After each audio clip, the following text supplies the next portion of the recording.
বন্ধুরা, আজকে আমার শ্রী শ্রী ভাগবত গীতার ষষ্ঠ অধ্যায়ের প্রথম দিন। আমি পড়ছি, শুনুন। অনাশ্রিতং কর্মফলং কার্যং কর্ম করতি সন্ন্যাসী চ যোগী চ ন নিরগ্নির চাক্রিয়।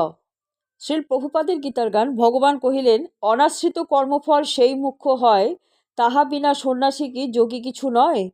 কর্মত্যাগ নহে মুখ্য, কর্মফল ত্যাগ দৈহিক চেষ্টা সে ত্যাগ নহে তো সম্যক। তাই সে সন্ন্যাসী যোগী সমান যে ক্রম, কর্মফল ত্যাগ বিনা দুই সেই ভ্রম। অনুবাদ: পরমেশ্বর ভগবান বললেন, যিনি অগ্নিহোত্রাদি কর্মত্যাগ করেছেন তিনি সন্ন্যাসী বা যোগী নন। যিনি কোনো রকম ফলের আশা না করে তার কর্তব্য কর্ম করেন তিনি যথার্থ সন্ন্যাসী বা যোগী। তাৎপর্য: এই অধ্যায়ে ভগবান শ্রীকৃষ্ণ বর্ণনা করেছেন যে অষ্টাঙ্গ যোগ হচ্ছে মন এবং ইন্দ্রিয়কে সংযত করবার একটা পন্থা বিশেষ। তবে এই যোগ সকলের পক্ষে অনুশীলন করা সম্ভব নয়। বিশেষ করে এই কলিযুগে তা অনুশীলন করা একরকম অসম্ভব। ভগবান শ্রীকৃষ্ণ এই অধ্যায়ে অষ্টাঙ্গ যোগের পদ্ধতি বর্ণনা করে অবশেষে দৃঢ়ভাবে প্রতিপন্ন করেছেন যে কৃষ্ণ ভাবনাময় কর্ম বা কর্মযোগ অষ্টাঙ্গ যোগ অপেক্ষা শ্রেষ্ঠ। এই জগতে সকলেই তার স্ত্রী পুত্র পরিজনের ভরণ পোষণের জন্য কর্তব্য কর্ম করে। ব্যক্তিগত স্বার্থে ভোগবাঞ্ছা ব্যতীত কেউই কোনো কর্ম করে না। কিন্তু প্রকৃত কর্ম হচ্ছে কর্মফলের প্রত্যাশা না করে ভগবান শ্রীকৃষ্ণের সেবা করার জন্য কর্ম করা। প্রতিটি জীবই ভগবানের অবিচ্ছেদ্য অংশ, তাই ভগবানের সেবা করাই হচ্ছে তাদের একমাত্র কর্তব্য কর্ম। শরীরের বিবিধ অঙ্গ প্রত্যঙ্গ সম্পূর্ণ শরীরের পালন পোষণের জন্য কর্তব্য কর্ম করে, তাদের আংশিক স্বার্থের জন্য নয়। তেমনি যে মানুষ ব্যক্তিগত স্বার্থের পরিবর্তে পরব্রহ্মের তৃপ্তির জন্য কর্তব্য কর্ম করেন তিনি হচ্ছেন প্রকৃত সন্ন্যাসী এবং প্রকৃত যোগী। ভ্রান্তিবশত কিছু সন্ন্যাসী মনে করে যে তারা সব রকম প্রাকৃত কর্তব্য কর্ম থেকে মুক্ত হয়েছে এবং তাই তারা অগ্নিহোত্র অনুষ্ঠান করা ত্যাগ করে। কিন্তু প্রকৃতপক্ষে তারা স্বার্থপরায়ণ, কারণ তাদের লক্ষ্য হচ্ছে নির্বিশেষ ব্রহ্ম সাযুজ্য লাভ করা। এই সমস্ত বাসনা প্রাকৃত কামনার ঊর্ধ্বে, কিন্তু তা হলেও তা স্বার্থশূন্য নয়। ঠিক তেমনি সব রকমের প্রাকৃত ক্রিয়া পরিত্যাগ করে অর্থ নিমিলিত নেত্রে যোগী যে তপস্যা করে চলেছেন তা ব্যক্তিগত স্বার্থের দ্বারা প্রভাবিত। তিনিও তার আত্মতৃপ্তির আকাঙ্ক্ষার দ্বারা প্রভাবিত। কিন্তু কৃষ্ণ ভাবনায় ভাবিত ভক্তই হচ্ছেন একমাত্র যোগী, যিনি পরমেশ্বরের তৃপ্তি সাধন করার জন্য নিঃস্বার্থভাবে কর্তব্য কর্ম করেন। তাই তাতে একটু স্বার্থসিদ্ধির বাসনা থাকে না। শ্রীকৃষ্ণের সন্তুষ্টি বিধান করাটাকেই তিনি কর্তব্য কর্মের একমাত্র সার্থকতা বলে মনে করেন। তাই তিনি হচ্ছেন যথার্থ যোগী, যথার্থ সন্ন্যাসী।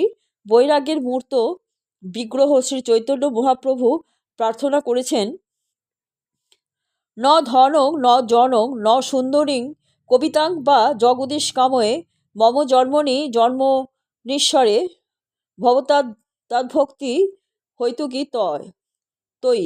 হে জগদীশ্বর, আমি ধন কামনা করি না, আমি অনুগামী কামনা করি না, আমি সুন্দরী স্ত্রী কামনা করি না। আমার একমাত্র কামনা হচ্ছে আমি যেন জন্ম জন্মান্তরে তোমার প্রতি অহৈতুকী ভক্তি লাভ করতে পারি।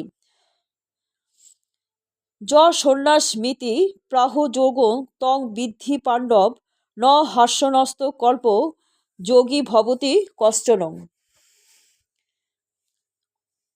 শ্রীল প্রভুপাদের গীতার গান। অসংন্যস্ত সংকল্প বিনা নহে যোগী, বাহুমাত্র ক্রিয়াহীন অন্তরে সে ভোগী।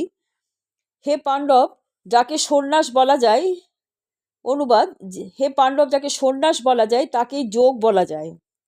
কারণ ইন্দ্রিয় সুখভোগের বাসনা ত্যাগ না করলে কখনোই যোগী হওয়া যায় না। তাৎপর্য: অর্থাৎ সন্ন্যাস যোগ বা ভক্তি যোগের তাৎপর্য হচ্ছে স্বীয় স্বরূপ সম্বন্ধে অবগত হয়ে সেই অনুসারে কর্তব্য কর্ম করা। জীবাত্মার কোনো স্বতন্ত্র অস্তিত্ব নেই। জীব হচ্ছে ভগবানের তটস্থা শক্তি। যখন সে জড়া শক্তির দ্বারা প্রভাবিত হয়ে পড়ে তখন সে বদ্ধ অবস্থা প্রাপ্ত হয়, এবং যখন সে কৃষ্ণ ভাবনামৃত লাভ করে অর্থাৎ ভগবানের অন্তরঙ্গা শক্তি সম্বন্ধে সচেতন হয় তখন সে তার স্বরূপে অধিষ্ঠিত হয়। তাই জীব যখন ভগবত তত্ত্ব সম্বন্ধে অবগত হয় তখন জড় ইন্দ্রিয় তৃপ্তি সাধন করার সময় করার সব রকম প্রচেষ্টার প্রতি তার বিতৃষ্ণা আসে এই বৃতৃষ্ণাকে বলা হয় বৈরাগ্য।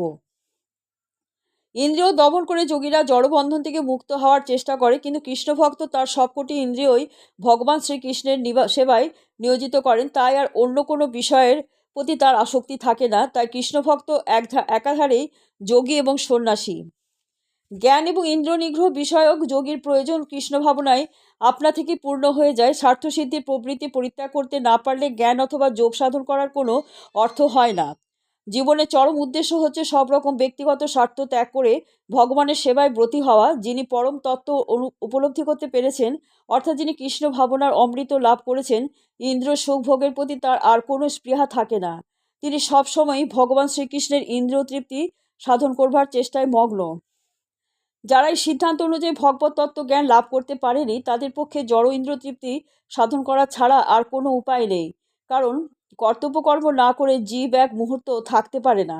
কৃষ্ণ ভাবনামৃত অনুশীলন করার ফলে উপরোক্ত সবকটি প্রয়োজনই যথার্থভাবে সাধিত হয়। আরুরক্ষর্ম নিজ কর্ম কারণ মুচ্যতে, যোগারূঢ়স্য তস্যৈব সম কারণ মুচ্যতে। শ্রী প্রভুপাদের গীতার গান। সব যোগ হয় সিদ্ধ কর্ম সে কারণ, আরুরুক্ষ মনি সেই শুনো বিবরণ, যোগেতে আরূঢ় সেই সমতা কারণ, সাধকের ক্রমপন্থা যোগানুসরণ। অনুবাদ: অষ্টাঙ্গ যোগ অনুসারে যারা নবীন তাদের পক্ষে নিষ্কাম কর্ম অনুষ্ঠান করাই উৎকৃষ্ট সাধন, আর যারা ইতিমধ্যে যোগারূঢ় হয়েছেন তাদের পক্ষে সমস্ত কর্ম থেকে নিবৃত্তি উৎকৃষ্ট সাধন। তাৎপর্য: ভগবানের সঙ্গে যুক্ত হওয়ার পন্থাকে বলা হয় যোগ।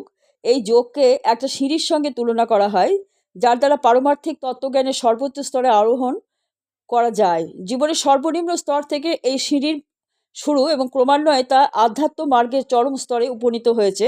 উচ্চতার ক্রম অনুসারে এই সিঁড়ির ভিন্ন ভিন্ন নাম আছে, যথা জ্ঞান যোগ, ধ্যান যোগ এবং ভক্তি যোগ। এই সিঁড়ির প্রথম এবং পরমোচ্চ সোপানকে যথাক্রমে যোগারূঢ় এবং যোগারূঢ় অবস্থা বলা হয়। অষ্টাঙ্গ যোগের প্রাথমিক স্তরে নিয়ন্ত্রিত জীবনযাপন করে আসন অভ্যাস করে ধ্যান করার প্রচেষ্টাকে সকাম কর্ম বলে গণ্য করা হয়। এই সমস্ত ক্রিয়ার প্রভাবে ক্রমশ ইন্দ্রিয় জয় করার জন্য পূর্ণ মানসিকতা সমতা লাভ হয়। ধ্যানাভ্যাসে সিদ্ধি লাভ হলে উদ্বেগ সৃষ্টিকারী সব রকম মানসিক ক্রিয়াগুলি সম্পূর্ণভাবে পরিত্যাগ করা যায়। কৃষ্ণ ভাবনাময় কৃষ্ণ ভক্ত শুরু থেকেই ধ্যান সিদ্ধ, কারণ তিনি সর্বদাই শ্রীকৃষ্ণের কথা স্মরণ করে তার ধ্যানে মগ্ন থাকেন। তিনি সর্বদাই ভগবানের সেবায় রত, তাই তিনি সব রকম প্রাকৃত কর্মগুলো সম্পূর্ণভাবে ত্যাগ করেছেন বলে গণ্য করা হয়। বন্ধুরা, আজকে এই পর্যন্ত। কালকে আপনাদের পড়ে শোনাবো আবার।